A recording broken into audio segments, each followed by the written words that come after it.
alaramma ya haddace Qur'ani tsaf, idan matsala ta same ka ka zo mishi tambaya sai dai maka ƙarya. Saboda mai? Saboda Qur'ani kadai ba zai isar a bauta Allah ba, sai an hada da hadisin manzon Allah sallallahu alaihi wasallam. Yo ai ba daga sama ne Allah ya miƙo mana Qur'ani muka yi a cafe ba, waye ba?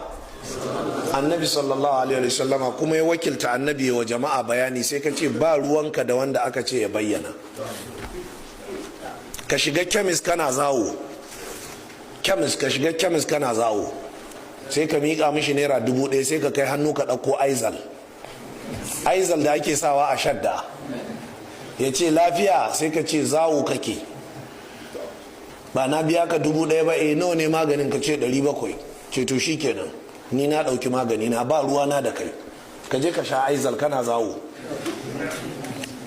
Ko ba a kemis ake sai da aizal ba? To in ka ce ba ruwanka da mai kemis, ka ji bala'in da za ka shiga, balle ka ce ba ruwanka da manzan Allah da shi ya zo da Alqur'ani. Saboda haka hatta yadda ake karatun Qur'ani sai da manzan Allah ya bayyana.